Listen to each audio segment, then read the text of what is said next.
জাল birth certificate বানিয়ে দেবার অভিযোগে গ্রেফতার এক মহিলার পাসপোর্টের জন্য দেওয়া বার্থ সার্টিফিকেট যাচাই করতেই ঝুলি থেকে বেরিয়ে পড়ল বেড়াল। তদন্তে নেমে বড়সড় সাফল্য পুলিশের। জাল বার্থ সার্টিফিকেট তৈরি করে দেবার অভিযোগে ভাতারের পাটনা গ্রাম থেকে গ্রেফতার এক। জাল শংসাপত্র তৈরির অভিযোগে গ্রেফতার সাইবার ক্যাফের মালিক। ধৃতের নাম শেখ হাসনাত জামান ওরফে কোচি শেখ। ধৃতের বাড়ি পূর্ব বর্ধমান জেলার ভাতার থানার অন্তর্গত পাটনা গ্রামে। বাড়ি থেকে তাকে গ্রেফতার করে ভাতার থানার পুলিশ। তারপর তাকে বর্ধমান আদালতে পেশ করা হলে পুলিশ হেফাজতের নির্দেশ দিয়েছেন বিচারক। পুলিশ সূত্রে জানা গিয়েছে, ভাতারের এরাচিয়া গ্রামের এক দম্পতি হজযাত্রার প্রয়োজনে পাসপোর্টের জন্য আবেদন করেছিলেন গত মার্চ মাসে। ওই আবেদনের সঙ্গে মহিলা তার বার্থ সার্টিফিকেটের প্রতিলিপিও জমা দেন। এরপর পাসপোর্টের আবেদনের ভিত্তিতে ডিআইবি দম্পতির নথিপত্র খতিয়ে রাখার সময় জানতে পারে মহিলার জমা করা বার্থ সার্টিফিকেটের যে শংসাপত্র সেটা জাল। এরপর ডিআইবি মহিলার বিরুদ্ধে এফআইআর দায়ের করে। সেই এফআইআর এর ভিত্তিতে শনিবার সকালে এরাচিয়া গ্রাম থেকে ওই মহিলাকে গ্রেফতার করে ভাতার থানার পুলিশ। তাকে বর্ধমান আদালতে পেশ করা হয়। বিচারক মহিলার জামিন মঞ্জুর করেন। ওই মহিলাকে জিজ্ঞাসাবাদ করে পুলিশ জানতে পারেন তিনি পাটনা গ্রামের বাসিন্দা শেখ হাসনাত জামানের মাধ্যমে জন্ম শংসাপত্র বের করিয়েছিলেন। ভাতারের বলগোনা বাজারে একটা অনলাইন সেন্টার চালায় শেখ হাসনাত জামান ওরফে কোচি শেখ। কিন্তু মহিলা জানতেও পারেননি শেখ হাসনাত জামান তাকে জাল বার্থ সার্টিফিকেট দিয়েছে। এরপর তদন্তে নেমে পাটনা গ্রামে কোচি শেখের বাড়িতে যায় পুলিশ। তাকে আটক করা হয়। পুলিশ সূত্রে খবর, জিজ্ঞাসাবাদে কোচি শেখ স্বীকার করে সে ওই মহিলার সঙ্গে প্রতারণা করে টাকার বিনিময়ে জাল জন্ম শংসাপত্র তৈরি করেছে। এরপর পুলিশ তাকে গ্রেফতার করে। প্রাথমিকভাবে পুলিশ জানতে পেরেছে শুধুমাত্র এরাচিয়া গ্রামের ওই মহিলারই নয়, টাকার বিনিময়ে আরও অনেকের জাল শংসাপত্র তৈরি করেছে কোচি শেখ। এই চক্রে আরও কেউ জড়িত কিনা সেটাই তদন্ত করার জন্য শেখ হাসনাত জামান ওরফে কোচি শেখকে হেফাজতে নিয়েছে পুলিশ। কি বলছেন ডিএসপি ক্রাইম সুরজিৎ মণ্ডল, শুনব। বার্থ সার্টিফিকেটটাই পেয়েছে, এখনো বাড়ি তো বাকি সার্চগুলো চলছে, সেগুলো আমরা দেখি আর কিছু পাওয়া যাচ্ছে না। এর সাথে আর কেউ জড়িত আছে কিনা কোনো? আমরা এখনো পর্যন্ত ওনাকে একা পেয়েছি।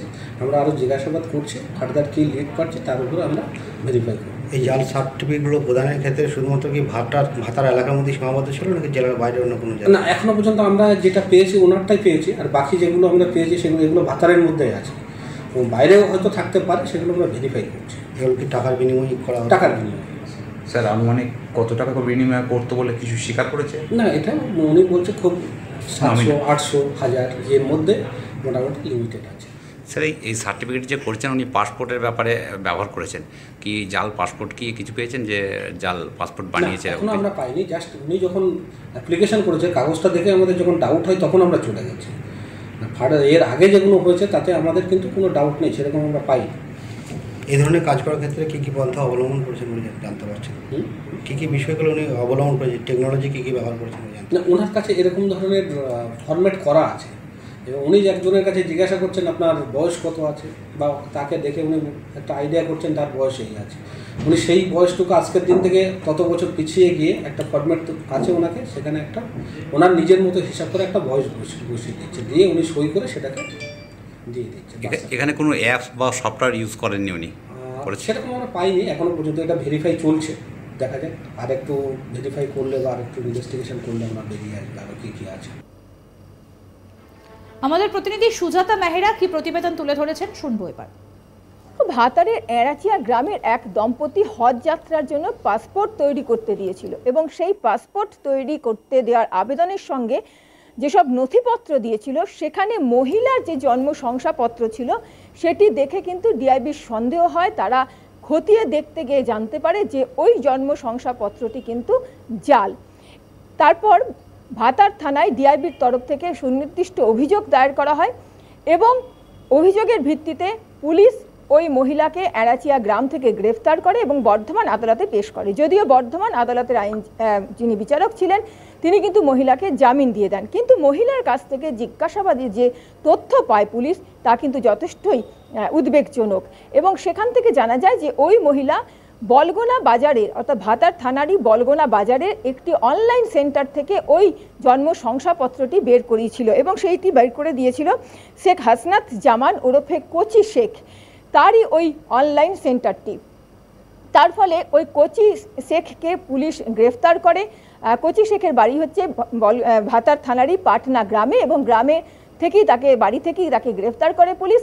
এবং যেটা জিজ্ঞাসাবাদে পুলিশের তরফ থেকে যেটা দাবি করা হচ্ছে যে এই হাসনাত জামান ওরফে কচি শেখ কিন্তু স্বীকার করেছে যে সে পয়সার জন্য ওই জাল শংসাপত্রটি ওই মহিলাকে বের করে দিয়েছিল।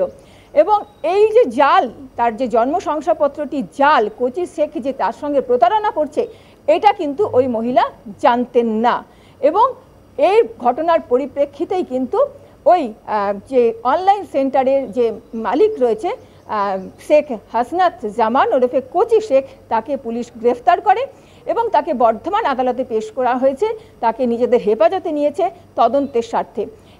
জানা গেছে, যেটা পুলিশ জানাচ্ছে, যে সে কিন্তু শুধুমাত্র এই প্রথমই এমন কিন্তু করেনি, আগেও অনেককে সে প্রতারণা করেছে, জাল শংসাপত্র দিয়েছে পয়সার বিনিময়ে।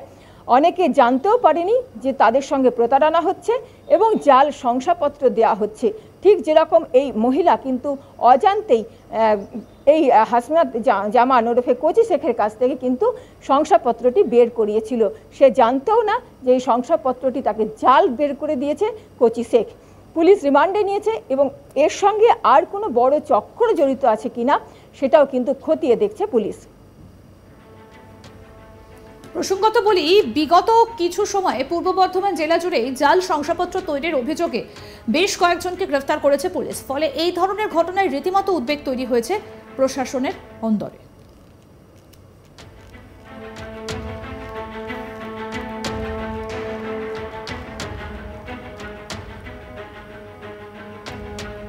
ডিএসপি ক্রাইম সুরজিৎ মণ্ডল কি বললেন, আসুন আরেকবার শুনুন। বার্থ সার্টিফিকেটটাই পেয়েছে, এখনো বাড়ি তো বাকি সার্চগুলো চলছে, সেগুলো আমরা দেখি আর কিছু পাওয়া যাচ্ছে না। এর সাথে আর কেউ জড়িত আছে কিনা কোনো? আমরা এখনো পর্যন্ত ওনাকে একা পেয়েছি, আমরা আরও জিজ্ঞাসাবাদ করছি, ফার্দার কী লিড করছে তার উপরে আমরা ভেরিফাই করি। এই জাল সার্টিফিকেটগুলো প্রদানের ক্ষেত্রে শুধুমাত্র কি ভাতার এলাকার মধ্যে সীমাবদ্ধ ছিল নাকি জেলার বাইরে অন্য কোনো জায়গা? না, এখনো পর্যন্ত আমরা যেটা পেয়েছি ওনারটাই পেয়েছি, আর বাকি যেগুলো আমরা পেয়েছি এগুলো ভাতারের মধ্যেই আছে, এবং বাইরেও হয়তো থাকতে পারে, সেগুলো আমরা ভেরিফাই করছি। এগুলো কি টাকার বিনিময় করা হয়? টাকার বিনিময়।